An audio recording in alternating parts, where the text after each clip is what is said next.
in just a moment. Okay, so good morning, Ebonie. Welcome to Elevate Live. Every day to me is blurring into one at the minute. We've been streaming live every single day since Friday. So I can't even say welcome to like day 5. It might be day 5 if my intuition is right. But we've been broadcasting every single day since Friday, bringing 3 to 5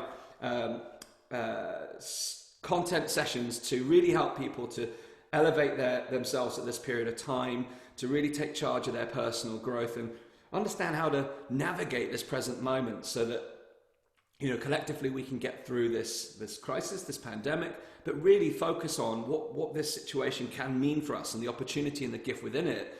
And then really looking at how can we continue to work towards that compelling future, and how can we take this moment to redefine what our compelling future is going to look like beyond this, because we know, you know, as with every crisis in history, it will pass, but how we navigate this is down to us. So it's a real pleasure to have you here with us this morning at Elevate Live. So a big welcome to you, Ebonie. Welcome to Elevate Live. Thank you so much. I'm so excited that you're doing this. It's so, as you started to roll it out, I was like, well, this is really interesting. And then more and more people stepping up and joining you and having these incredibly powerful conversations. For me, this is absolutely what this time is about and what this time needs more than anything else. So I just really want to say thank you, because it's, like you said, you've been going for 5 days now, and that's a huge amount of commitment and focus and service. So thank you. Thank you. Yes, 12 to 14 hours a day on Zoom. It's you know, I keep seeing in the press that Zoom's under pressure, and you know, I've been taking quite a bit of that bandwidth. So apologies to Zoom, but hopefully it's for a good cause. You know, here to elevate humanity and enrich the world around us. So, Ebonie, you and I had a conversation actually several weeks before this even happened. You know, at a point, you know, the virus was out there, but you know, I don't even recall it was at a level of public awareness that it was even part of our discussion, quite frankly. And that was when you were back down in the UK, and actually geographically we weren't that far away from each other. You know, I was in Bristol and you were down in Somerset, Wiltshire? Cleveland, so I was about Cleveland. half an hour away from you then. Yeah. Half an hour away from you. But now you are somewhere different. So do you want to explain, you know, what's been happening for you, and just how you've been experiencing this situation? Because I know you've relocated, you know, you're in this beautiful home. Tell us a little bit about what's been going on for you before we dive in. So I'm in Spain, and I landed in Spain on the last day that flights came in. So I think lockdown actually started here officially on the 13th, and I flew in on the 15th, and then there were no more planes by the end of that day. Wow. And it's actually a really interesting story, just to backtrack ever so slightly. Last year, so one of the things that I really do and really practice and work with my people to practice is listening, right? In meditation and listening to the universe and the whispers of that, and the guidance, in the same way as it took me to Cleveland 3.5, 4 years ago, kept saying it's time to move to Spain, you need to be there, you need to like go and look. And so I've been looking at houses and had been kind of just following my intuition, following my heart and taking action. And it's a long and windy and very interesting story, but I'm now no longer living alone. I'm living in Spain in a 4-bedroom place with a pool and a huge garden, and I feel like a show off, but it's kind of amazing to land into and to arrive like in that home, which has been building for about 6 months, on the last day that we were allowed to travel, and then kind of land into quarantine and into lockdown.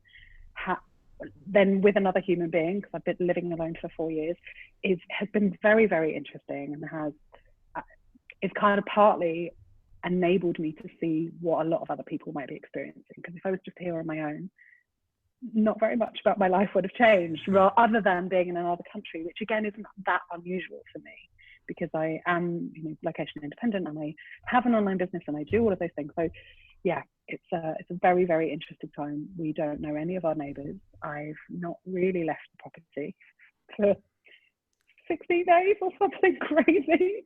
But yeah, it's been hugely interesting to have this extra layer of complete newness on top of the newness that was delivered by the universe in some way.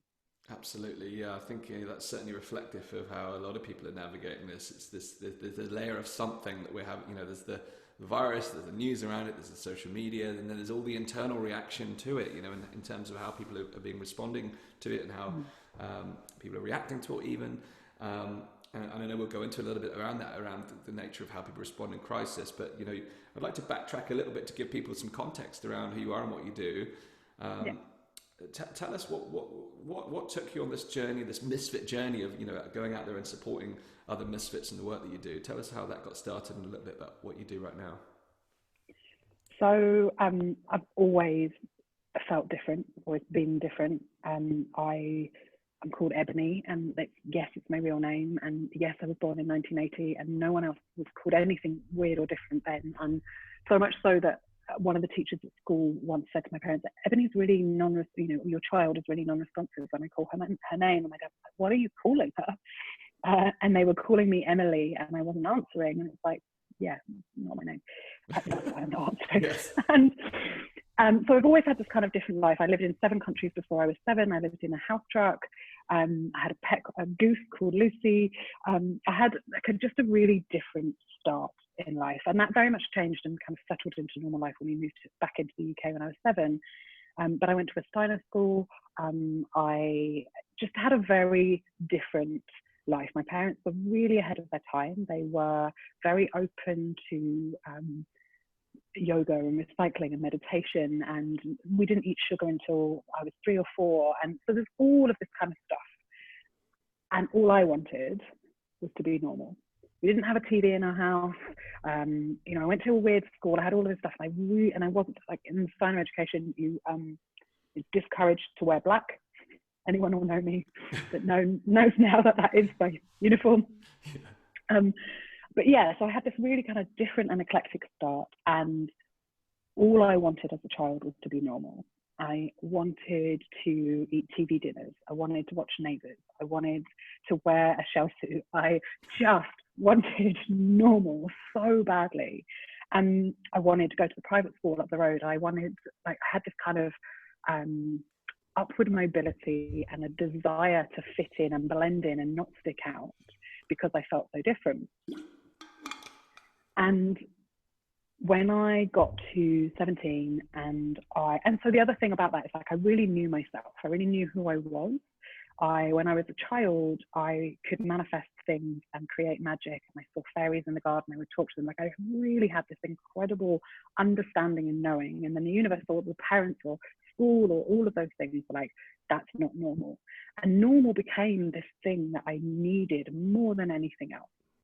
And so when I left school and went to university, I went and did theatre practice and scenic art. And then my biggest desire and ambition was to work in the TV industry, because as far as I was concerned, that would give me money and status and be normal whilst honouring the kind of creativity and the difference that I have. And so it was a perfect career. And the TV industry is a place where work hard, play hard is not just encouraged, it's expected and it's pushed. And so, you work 13-day fortnights and 15, 16, 17-hour days often, and they're really, really pushed. And I ended up really burning out. And I left the film industry in 2009 after the writer's strike in 2007 meant that there was no work, and there was a very similar experience to what's going on now, right? Kind of 2008 to 2009. Yes. And I ended up, much longer story, but I ended up homeless, living in my car, £25,000 worth of debt. Most of that was a tax bill, and decided to start a business. And that business was called My Girl Friday. It was one of the first virtual assistant, personal assistant businesses in the country. The only other person I knew doing it was Michelle Dale. And I had nothing to lose. I was in so much debt and sofa surfing. I just bootstrapped this business from nowhere. And I stayed up all night and I learned tech and I learned Twitter. And there were only 7 of us on Twitter. I mean, I'm exaggerating, but it was a really good time to be in that place, right?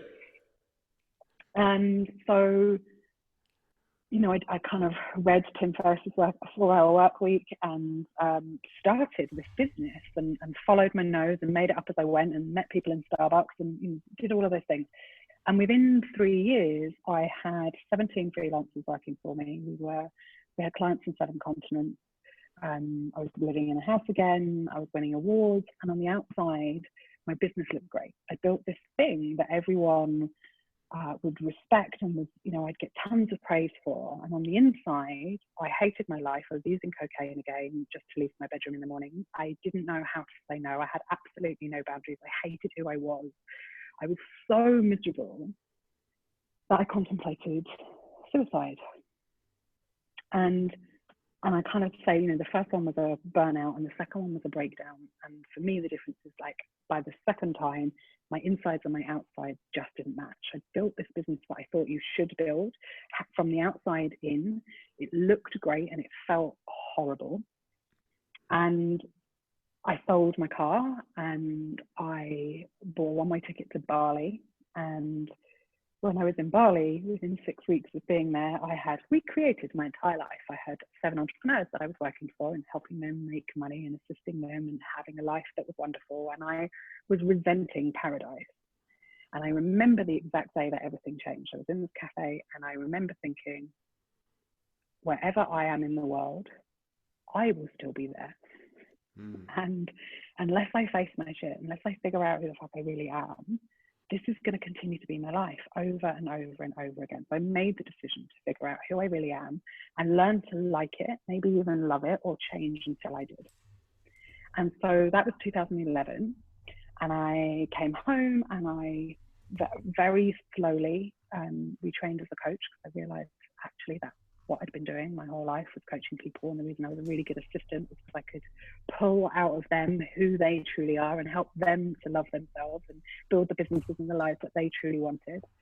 So I retrained with the Coaching Academy and qualified in 2014 and I've been coaching ever since. And what very quickly became apparent to me was that it was really necessary to figure out who I was, right? Learn to love it, learn to embrace it, did all of that shadow work, did Woman Within, did tons of therapy, did so much work on really understanding who I am and facing and embracing the parts of myself that made me feel uncomfortable, that were edgy, that were different. And so it made complete sense just to help other people. And the thing is, when I'm looking at other misfits, I'm like, you're amazing. Look at your difference. Look at your liminality. Look at how your brain works. Look at how awesome you are. And that was so hard for me to do. And so now I, of course, help those people, you know, love and appreciate themselves, take ownership of their difference. And create lives and businesses that are as unique and extraordinary as they are, but that genuinely feel as good on the inside as they perhaps look on the outside. Amazing, powerful, powerful, powerful. So if you're watching on Facebook with us now and you feel like a misfit yourself, you're in the right place. But if you know misfits, other misfits, please do tag them in to see what we're doing here. This is a really powerful conversation, and I want to jump back now to that moment in 2012 where you felt, I wrote it down, where you felt you were resenting paradise, because bringing that as a parallel to where we are right now, we've gone from having all this freedom, effectively, quote unquote freedom, to then being effectively confined, for want of a better word. And people are suddenly looking around, saying all those things that were previously had access to, even the simple things like, we're talking about your car, like all these different things that now have at least temporarily changed or been moved from our ability to access. All of a sudden, we're realizing that paradise outside us that we already had, that we were previously maybe resenting. We had this stuff going on in our lives and it was difficult. And now it's like we're in this position where we have to face, we have the opportunity to face it and ask these questions. So what I would like to delve into is this piece you were talking around about the shadow self and confronting those parts of you, because at this moment in time, I truly believe, as you and I discussed, this is that great opportunity to do that. We've been forced into a situation where we can't hide from it. We cannot hide from those things. They are still there. So how do we even begin to address that kind of shadow self? And if you wouldn't mind just defining what that shadow self means so people can get a handle on that. Okay, so for me, our shadow self, and I'm not going to use like proper technical language here, I'm going to make it really easy for you to understand. Your shadow self is the parts of you, good or bad, that you have decided are either not enough or too much, and so you've hidden them from sight. And what essentially happens when we're children is that we become, and I'm quoting Jamie Casso here, sorry Jamie, we become little love addicts. right? So every time we're given love, love is given to us and then taken away, given to us and then taken away. So we learn every time it's taken away, I mustn't do that.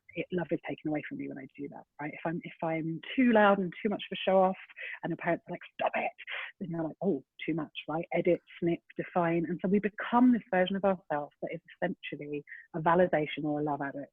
And we're wandering around going, this version of me is the only version of me that I am willing to share, because this version of me is perfect. And we spend our entire lives trying to make it more and more and more perfect, and finding ourselves in a smaller and smaller and smaller box.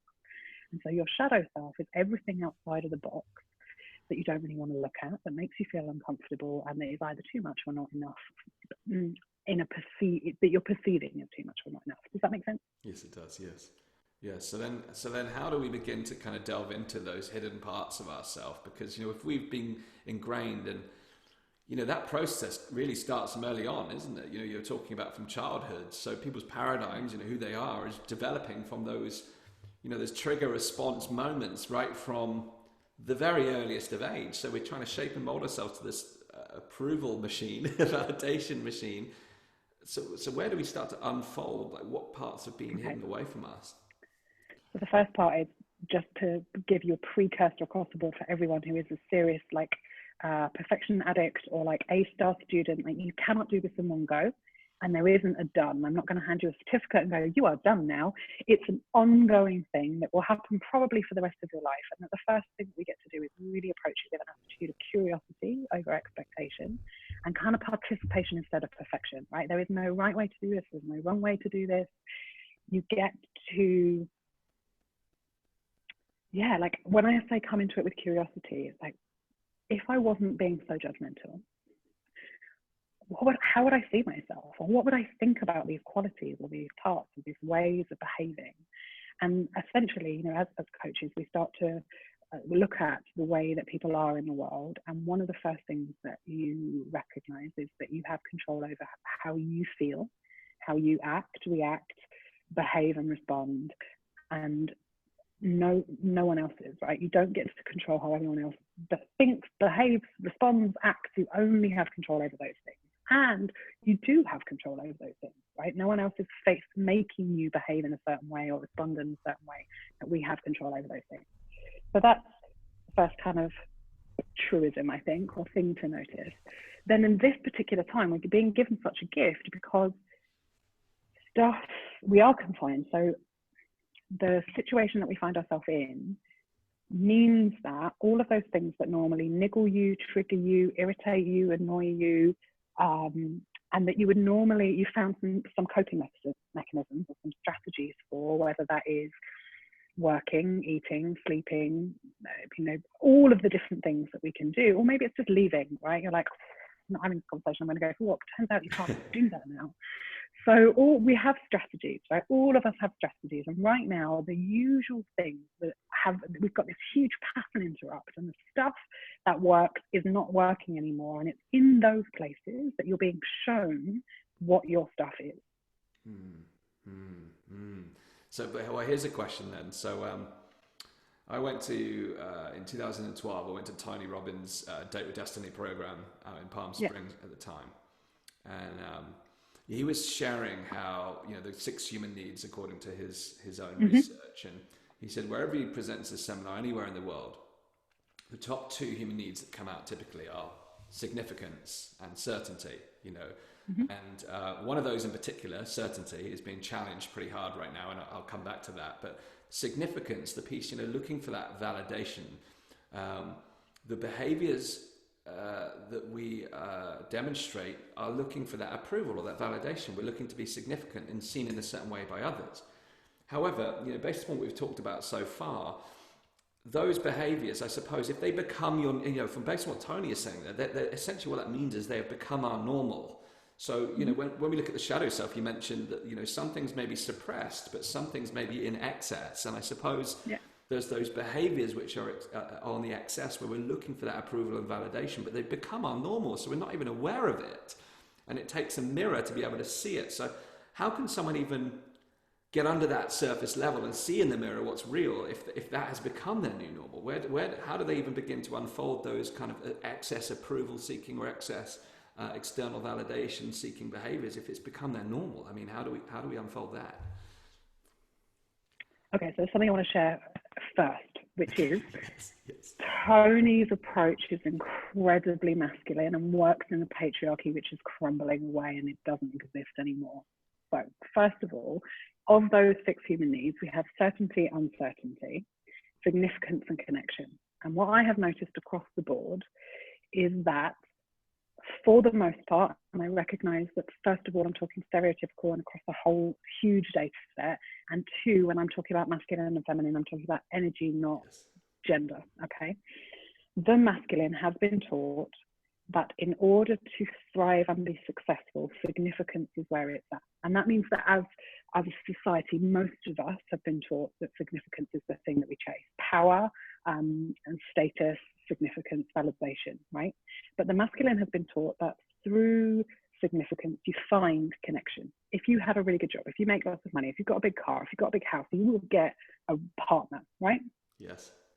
The feminine is taught the other way around. The feminine is taught if you become really amenable, if you become the most wonderful, available, connected person, you will get connection. Everyone will love you. And if everyone loves you, then you'll meet a nice man or somebody who has lots of money, power and status and get you the house, car, blah, blah, blah, right? And as I said, stereotype across the board. What's happening is right now, those 2 things are coming together because most of us have been chasing the status and their significance and all of that piece and are lonely and don't have the connection to each other and ourselves that we really want. And so for me, what this whole situation is really doing is throwing us into unity rather than a dominance of the masculine across the board. And that means, like, you know, the things that we value, which are work and science and, you know, money and all of those things are very masculine things. And all of the stuff like gardening or painting or singing or making the house beautiful or cooking or creating something out of nothing, which are more feminine qualities and attributes. And caring, like, you know, all the nurses, all the people on the front line, all the stuff all of that stuff, right? That's been seen as second rate for a really long time. And for me, this is our whole shadow that we're being able to see here, not just the individual shadows, where the whole thing's getting to be tipped upside down, where connection and significance get to be evenly important. So to go back to your question of where is this showing up, you might see it in your relationships where suddenly, where there was childcare and there isn't anymore, you're having conversations about whose work is more important, right? Because across the board, there are a lot, and again, I'm not meaning to stereotype, but there are a lot of women who are something like, I have 2 hours a day to run my business and I have a child in my face constantly.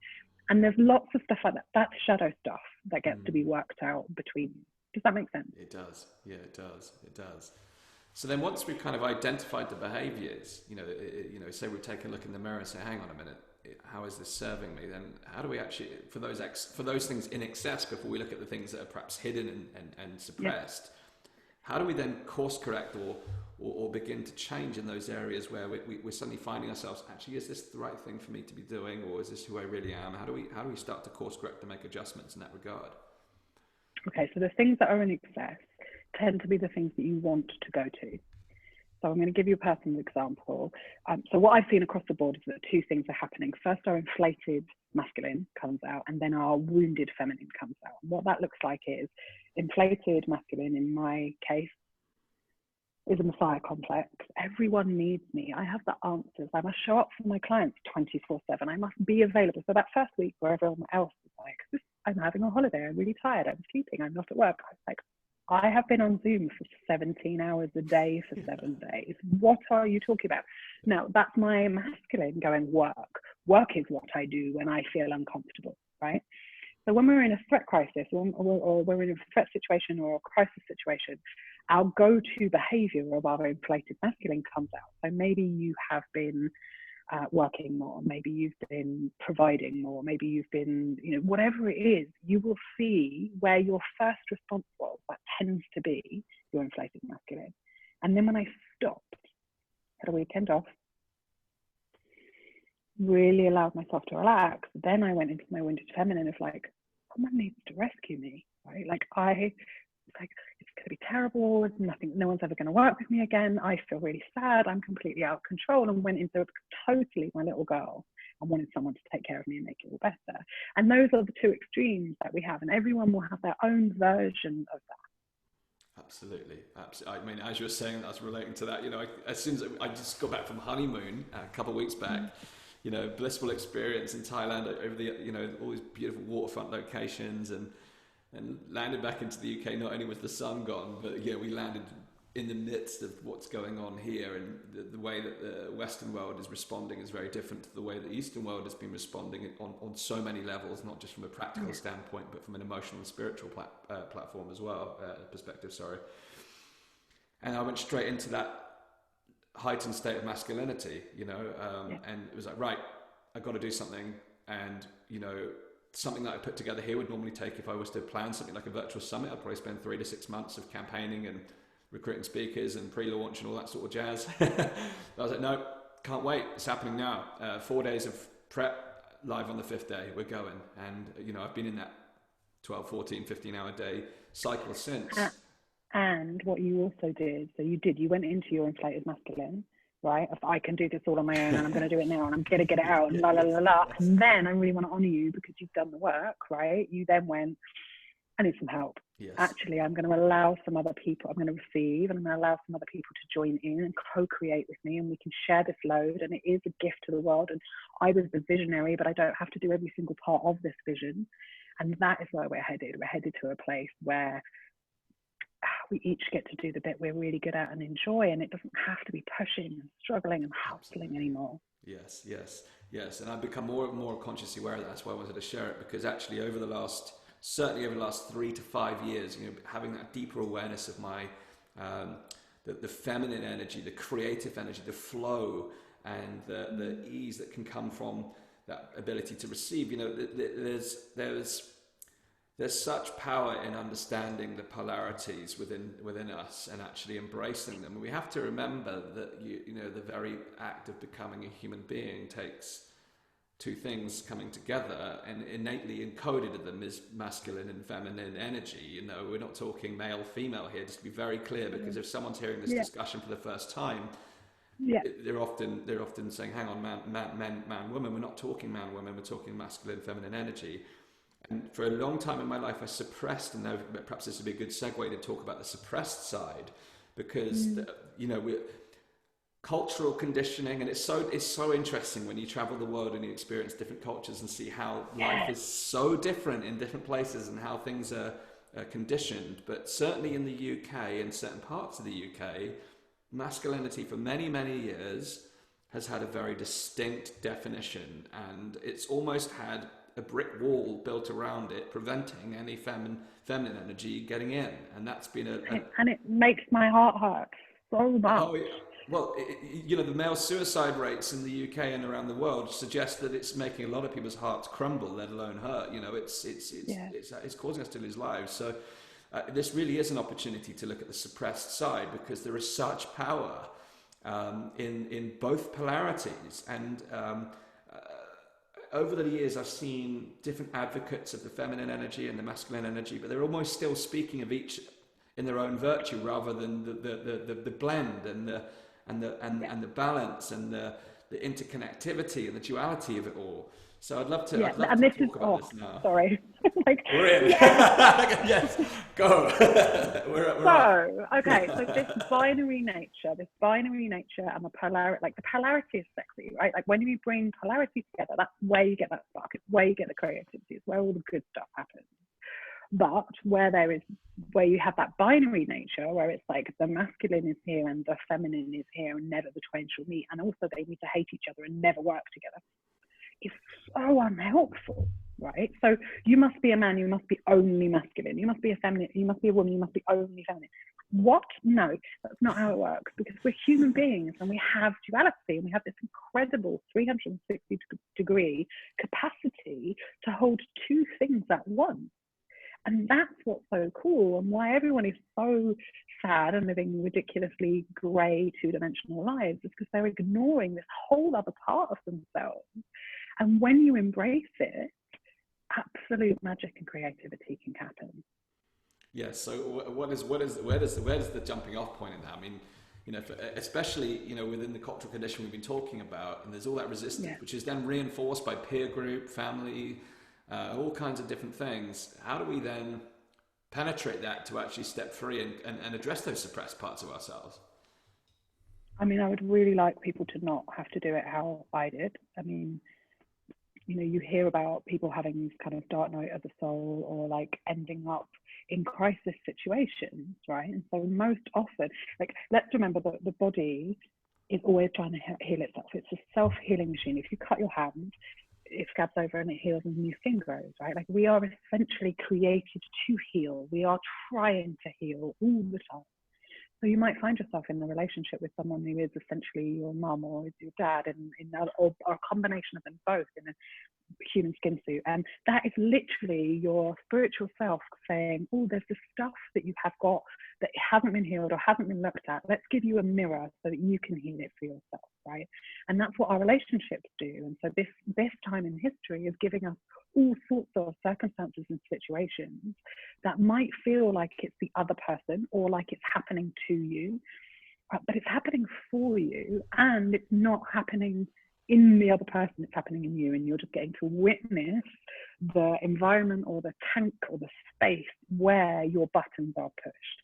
And when your buttons are pushed, you have a choice. You can either scream and shout, fight, you can run away, flight, you can change yourself, fawn, I'll try and mend them, right? So we get all of these kind of threat responses, and you will notice them in yourselves. And what we tend to do is go that way, and then that way, and then that way, and then that way. Like, where else can I go, rather than breathing and sitting with the feeling and like being with that part of yourself. Can I accept myself, even if I am Judgy McJudgeson, one of my shadow characters? Can I accept myself, even if I'm lazy as hell and just want to lie on the sofa and eat food all day? Like, can I accept myself? And then you can go through, because you'll meet all of these different parts of yourself, and you have a choice. Do you run away from them? Do you block them out and suppress them? Do you have conversation with them? Do you listen to them? Do you decide that they're wrong and bad? Or do you come at them with curiosity and be like, what have you actually got to say to yourself? Like, who are you? And that is shadow work, right? It's like being with the feelings, allowing them to dissipate by observing them, by feeling them, by breathing them. And so if you are alone, you get to do that work of being with the feelings. Journaling helps, meditating helps, moving your body helps, like just staying as present as you can be rather than escaping from it. And if you're with another person, share with them, talk to them, allow yourself to be witnessed, take it in turn. There's something hugely powerful that happens when we are witnessed, to do with the light that literally falls on our shadow parts and shifts and changes it and allows more of the light to seep in, a bit like when we pour water on a plant that hasn't been watered for a long time. First of all, the water rolls off, and so we need to try again. And the more we are witnessed in our vulnerability, the more we're witnessed in that part of ourselves that hasn't been seen for a long time, the more normal it becomes, safer it becomes, the more we can accept that light or accept that water and kind of just be with it a little bit more. There's some really interesting things in there that I want to start to unpack on a little bit more. So Okay. I love that analogy around the plants as well. That's really powerful. Now, one of the situations that we're in now is we may be in more close contact with our loved ones due to the situation we're in. And if someone, and this is really important to understand, is that if someone has been feeling a level of disconnect, internal disconnect with their truest selves prior to this happening, it's only going to be magnified because of this. In which case, everything you've just spoken about is really, really important to realize that you have these processes and these methodologies and tools available, such as journaling that Ebonie shared, that can help you with that. Now, this piece about being connected to others and then in close proximity to others, if we're going through this journey individually, then how do we start to explore that collectively, because one of the interesting experiences I personally had, as you know, I did some of my own inner work, looking at some things like my own perhaps disempowering beliefs, you know, the mental patterns that I was adhering to that weren't actually enabling me to move forward, that the things I said to myself, for those who aren't familiar with belief systems and belief patterns, you know, it's the things we tell ourselves over and over again and the meaning that we give things. I realized there was a number of patterns that weren't serving me. So as I went through changing these, I began to change myself and my life began to change as a result. However, I recognize that belief systems have two elements. They have the internal element, which is how we see them, and then how we see ourselves, and then how we act. But then I also started to realize we have beliefs about how other people see us, which may be rooted in the very disempowering beliefs that we were trying to escape from. So whilst we're feeling this internal transformation or evolution or elevation, however you want to describe it, you then come into contact with someone else who's always seen you as a certain way, and they see you as the function of all those other patterns that you previously embodied.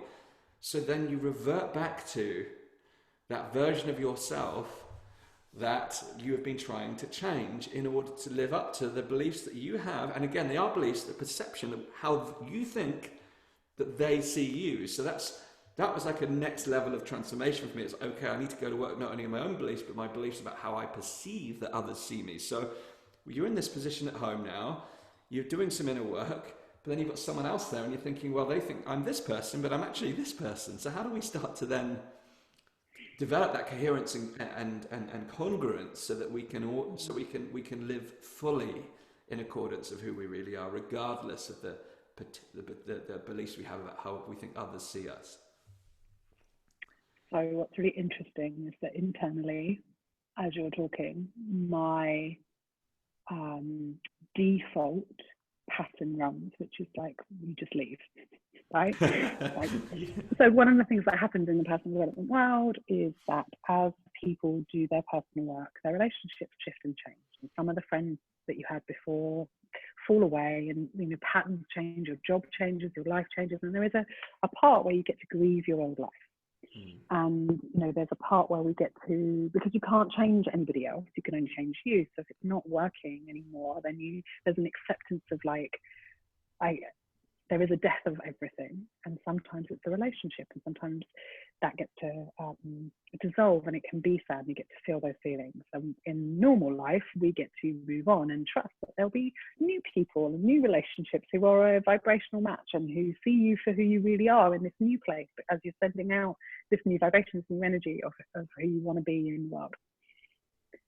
Right now, not possible. Certainly not as easy. And the cynic in me, like, well, everyone else is saying there's going to be a huge baby boom in 9 months. I'm like, not so much. The cynic in me thinks a lot of people will realize that their relationships do not serve them anymore, and that they were built from a place of expectation rather than truth, and that they're not working. Now, that all of those things are kind of cruel for me to say, but it may be that some relationships don't make it. There may be that, and when I say that, I'm also talking about our work relationships, right? So some of the relationships that won't make it, hopefully, are the 13-hour days and the 6-day weeks and the constantly having your phone on. And I really hope that some of those relationships don't make it. In terms of personal relationships, we get to come back to this kind of belief of either the world is an unsafe place, it's a testing ground which is punishing you, and you need to just hold on till you die, and like, can you survive it, right? Or the world is a safe place, constantly conspiring for your elevation and growth, in which case everything that is meant for you will not pass you by, and anything that is not meant for you won't stick around. And so we get to lean into and soften into the trust that we have around whether or not something is for us or not for us. And I think that what happens in relationship is that we get so scared that it's not going to be how it was, that we decide to stay the same and be really rigid in it, rather than share who we are becoming and allowing somebody else's perception of us to shift and change. And then we come back to that thing of like, you also need to allow your perception of how the other person perceives you to be able to be changed and malleable too. That makes sense. It does, yeah. And I think there's a lot of things and under that scrutiny, during this time. It's, imagining, in the UK, we're currently under this lockdown for at least 3 weeks. I've seen certain things this morning from other government institutions in our local area, which suggest this could continue longer, at least in some form. So what I'm imagining is that, there are some people who've been either working from home in their current jobs, or they've been relinquished from work because they're in a career where it's not currently possible to work from home. It's just not possible. But for many, I'd imagine when that day comes, when quote unquote normality resumes, or the new form of normal, there'll be several people in their work lives who think the same as we were just discussing relationships. They're no longer in alignment, and actually there's that resentment of them going back to what they previously had, because life has been different and it has given you that space to reflect what really matters. So I'd like to take this opportunity then to start thinking about how can people use this time to make those evaluations and choices and confront who am I really and what do I really want? What's the best way someone to utilize this moment to find the opportunity and the gift in it? Go get some coaching. Genuinely, right? Like whether that means actually signing up for a coaching program, whether that means reading some self-help books that have been sitting on your shelf for 10 years and you haven't picked them up, whether that means sitting in silence a little bit, like just making the choice and the decision to actively use this time in this way. The world has stopped. You might never get this opportunity again. The world has stopped. It is opened up space for you to do something. And all of those people saying, learn a new hobby, learn a new language, write your book, blah, blah, blah, blah, that's the patriarchy talking, right? Just stop. Let go of the idea that you have to do anything. If creativity is there and that you can feel it bubbling up and you want to, please do write a book. Please do learn a language. Please do, come from that autodidactic place of curiosity and desire. And if what's really happening in you is like you want to sleep, you want to think, you want to cry, you want to feel, you want to stare out the window because you just haven't for 10 years, right? It's really okay to do that. So the first step is recognizing that this is an opportunity, that you have a choice to use it how you want to use it, and make a decision that you're going to do something with it, and that being is just as valid as doing in this time. Yes, that's a really, really profound statement. And I think the hook that I latched onto there was around the space, because we've gone from full throttle, most of us, into this slowdown potentially. But if we haven't, for example, taken the opportunity to slow down, then we're still living out of that speed and hustle that was happening prior to this. And regardless of what was happening in our own lives, what's certainly true is the world around us, despite coming down to a physical slowdown, there is this enormous storm of information, and decisions are being made really quickly at the governmental level and world level, with only certain amounts of data, and we're having to make real rapid decisions without having that space to go, breathe. What's the most appropriate? A strong leader will always take that time to breathe and take it all in and understand. Yes, there are crisis situations where you have to respond in the moment, but the external crisis is being dealt with. But what about the internal crisis now? What about your internal space? It is not required of you to make instinctual course corrections without giving yourself that space, because you're right. If you get an inkling of creativity, that's cool, jump on it. However, if you just give yourself that little bit of extra space, we're kind of going back to that masculine and feminine. The masculine's like, right, it's happening. Whereas the feminine's like, let me be with that. Let me feel into it, and let me feel what's real, and what is this going to be, what's it going to become, and allow that creativity to properly unfold, to properly have the water and the ground to grow in. I think this provides, in the sense of all that external frenzy, which is certainly happening. It's funny, you walk out the house and it's deadly silent, but for some reason I can still feel the frenzy of the world in my head when I walk out there, because of everything that's happening on social media, the media, and all the noise around this. But at home or wherever you are, you can take that moment to breathe. This gives us that moment to breathe. Nature is breathing right now. You know, the dolphins are re-emerging in Venice. You know, the satellite images from space show that pollution is dispersing. You know, the world is breathing.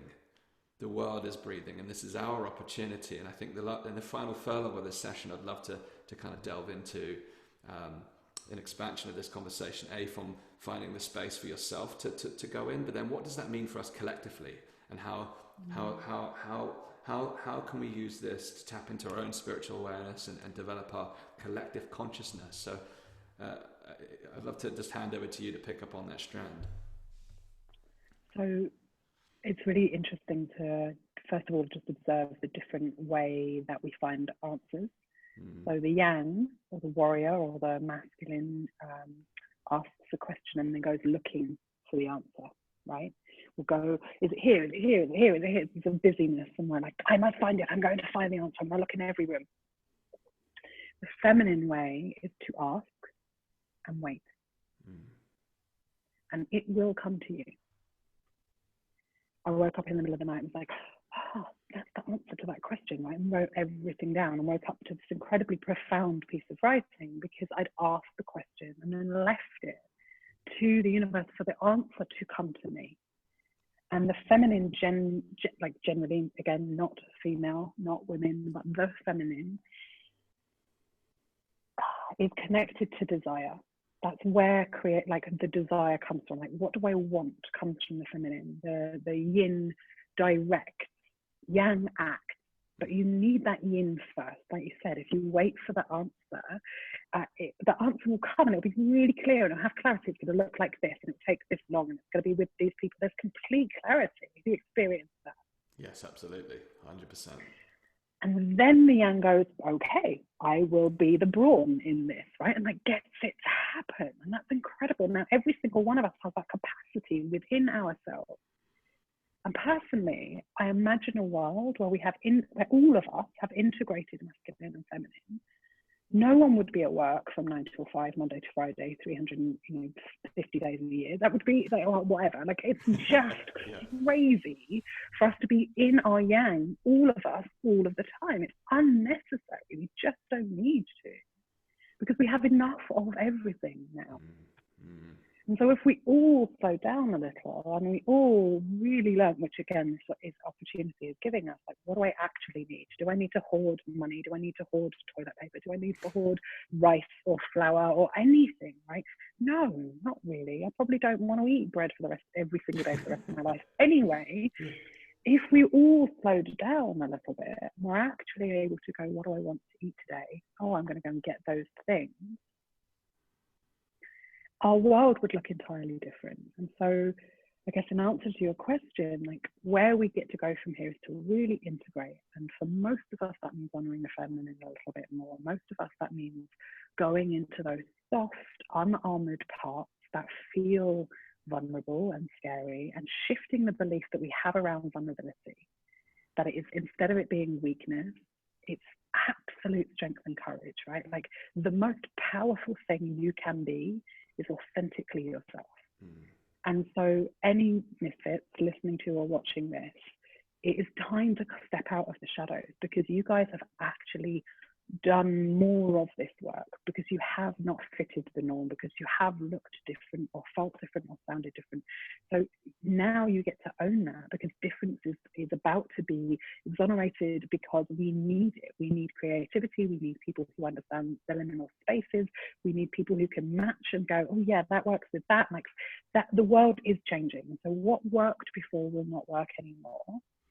And you're going to find more and more discomfort the more you hold on to the edge, because the edge is going to get further and further away, and you're going to end up like just leaning and stretching and feeling really, really uncomfortable. So if you can be present, if you can stay with what is, if you can learn to like yourself, if you can hold trust that it is all going to work out, the more that you are yourself,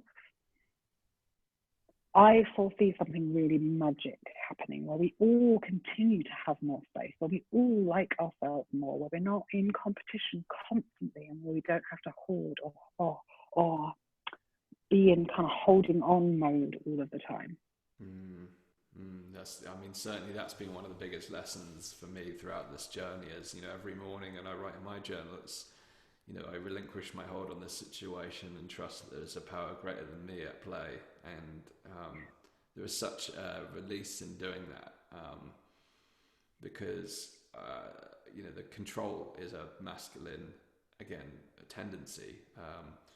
And the pressure's been put on the masculine, right? Like, yes. and I don't, I mean, yes, there's more pressure put on men because they predominantly hold the masculine more, right? But there's that feeling of pressure that I witness in the masculine constantly, of like, I must do this on my own. I really, really believe won't exist in 10 years. Like, it will not exist maybe in 5 years. Like, we get to be in a place where that pressure is just released, because you don't need to be on and holding on and in control all of the time. Because actually that control limits us, right? Like, what we're like, I can see this and it's going to happen. And that's so limited. What if there's even more? What if there's this incredible possibility outside all that you can see? Because you're only limited by yourself. When we start to co-create, when we start to collaborate, and we listen to everybody's ideas, or we allow the universe to fill in the gaps, suddenly we've got just so many more colors, so much more variety. It's just really powerful to let go in that way. Absolutely. I mean, I don't know if have you seen Black Mirror? Yeah. So there's one of those episodes. If you haven't, there's one episode where basically all your memory. You know, we're watching this on Zoom. This is going to be recorded, so this will be recorded memory. However, in the Black Mirror episode, it's everything that ever happens in your life is recorded. You can go back, rewind, and watch it. And if I was able to do that in my life and rewind, I could stop at so many points and point. There's where control held me back. There's where control held me back. That's where control limited this. And it's taken a lot of work, and it has taken embracing the feminine. And, you know, there's a gentleman that's working on this called Jay Carter, who's really helping the branding, and he's been incredible. But as a result of coming to this project, he's just taken it on, and he's fully in his zone of genius, and he's autonomous. And for me, I'm like, there's no control in there for me. It's just like, I'm a give it. I want to give it, because the guy is just flourishing from it. And all the branding you're seeing on here is just like, I didn't have to give any direction. We had one conversation. This is the inspiration, and boom. Whereas, you know, 5 years ago, 10 years ago, I'd have been, it needs to be this way, it needs to be this way, this way, this way. And it would have just not evolved in the way that it has done now, organically and beautifully. And that control factor, yes, there are times where control is required. You know, for example, we're in a situation right now where, you know, humanity is having to take certain steps in order to preserve our well-being. And we're not here to discuss around like what parts are right or wrong, or any conspiracies around it. But in the times of where we must come together and there has to be clear direction, without that we have anarchy. So there are times, certainly, as we've alluded to, where that, not control but direction is required. But there are times as well when we let go, that beautiful unfolding, because we're not always in crisis, right? You know, what we do when we lead in crisis and when we're in quote unquote normal, it's a different scenario. And I suppose, you know, in the final piece here, I'd like to talk about that in terms of, you know, closing remarks around responding in crisis. What can people learn about their patterns here? Because what are you seeing in terms of how people are responding, and what can they learn from it?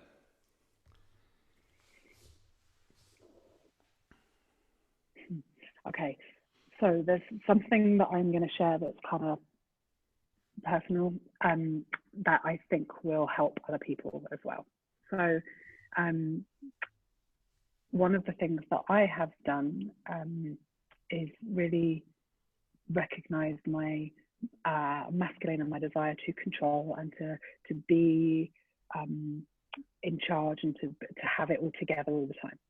And I actually just saw James Davis, who I know is one of your speakers, say that pride is going to be the thing that kills most businesses right now. And I think that's really interesting. And so in all the conversations that I've been having here, one of the things that kept coming through to me was like, I need to soften more. And I was like, but I can't, because I need the structure. And like, how do I do that?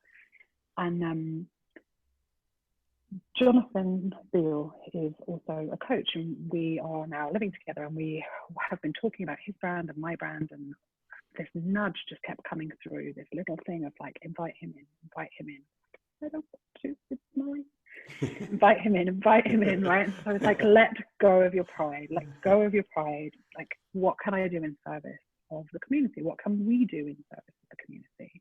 How can we come together? And so we partnered, and he's now come into Misfits Maven 365, which is my paid community, and it's the 12-month, 1 year no fear experience that we do. And by having his masculine presence come into what had previously been a kind of feminine-led, masculine, feminine presence space that I was holding all of on my own, he's stepped up to be that boundary, that control, that structure, that kind of, and not all the time, because he's also, you know, a whole human who gets to soften into his femininity yes, as well. yes. And actually, I'm really good at structure sometimes, right?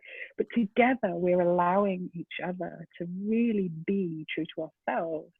And that means that our community is getting double the amount of coaching, double the amount of support, double the 2 different perspectives right now, all of that.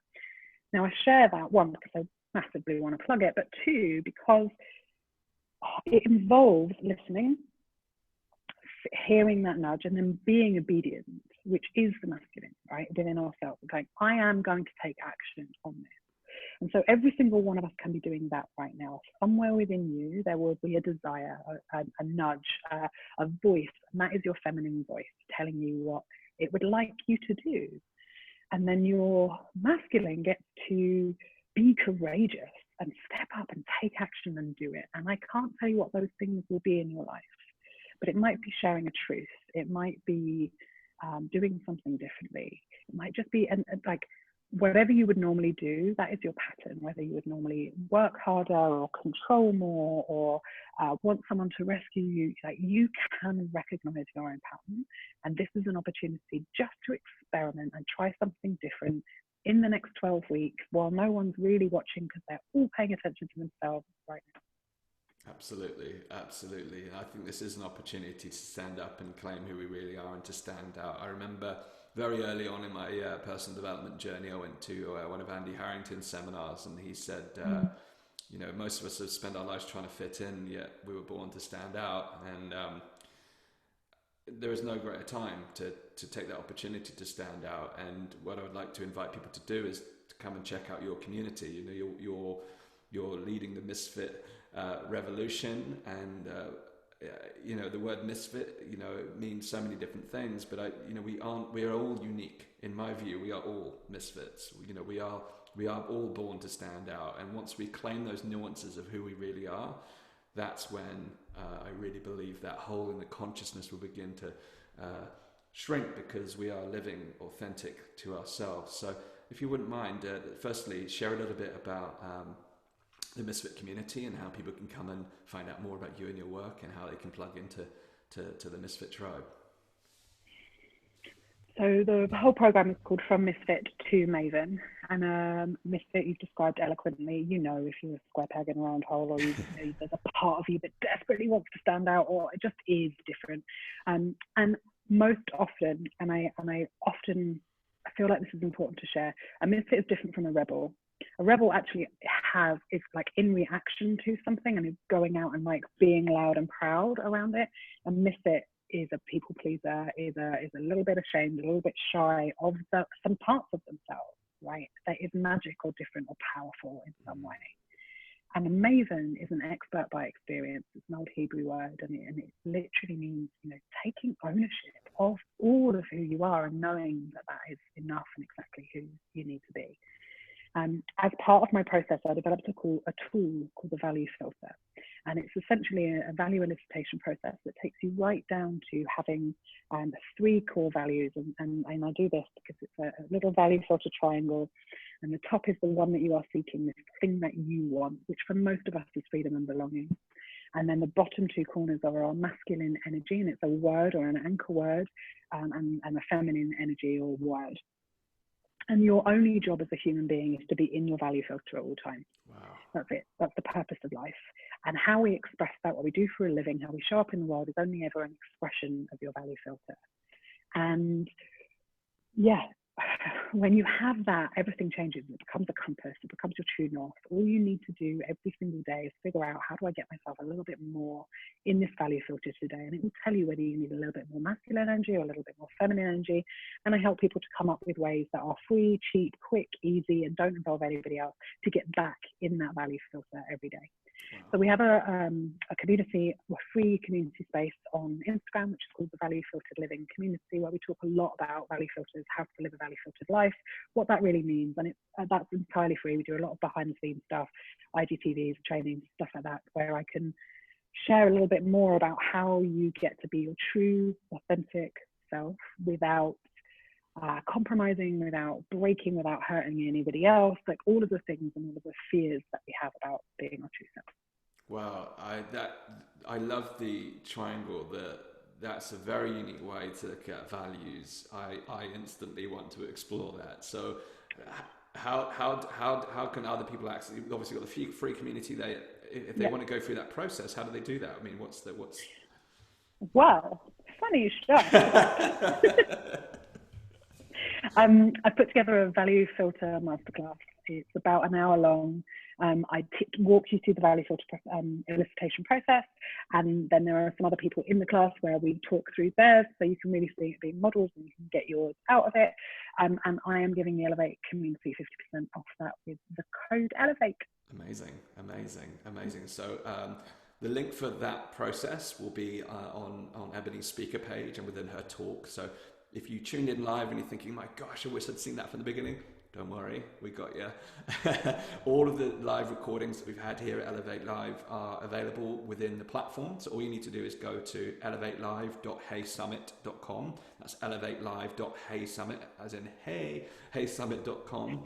And you'll register there and you'll get immediate access to all the recordings that we've done since Friday, including this powerful conversation. And when you go and find Ebonie's slot on there, you'll find the link to the value filter process.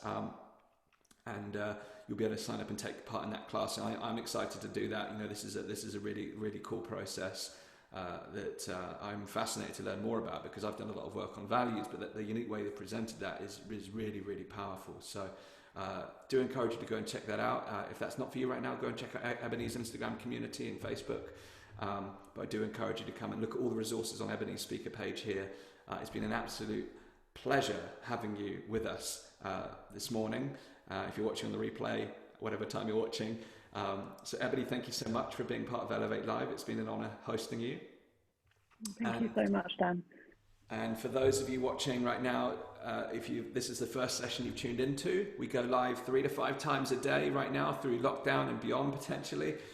So do go and check out the schedule. Later on today at 1 p.m. we've got a session with Paul Clark, backed by popular demand. He was part of a panel discussion, but he's coming to do a full session on how we can elevate our own consciousness during this time and how we can find our inner power and inner strength to navigate this moment. So please do come and check that out. But just go and check out the whole schedule. Every single day we're adding new stuff. We've got a workout at 12 o'clock today. We've got yoga classes coming up. We've got meditations. We've got conversations about money, business, the whole shebang. This is really designed to elevate you during this moment in time, not only to help you navigate this present moment, but to continue to create that compelling future. That's why I'm bringing on brilliant people at Ebonie today to help you rise up and become the leader you were born to be. So thank you so much, Ebonie, once more. What an amazing session, and I look forward to seeing you in person in not too distant future. Hopefully when all this is done, I'm going to come out to Spain and hijack your home. Come and hang out by the pool. Yeah. Okay, well, thank you so much. Have an amazing day, and thanks to everyone who was tuning in, both here on Zoom and on Facebook Live throughout the session. And I'll see you again soon for another Elevate Live session.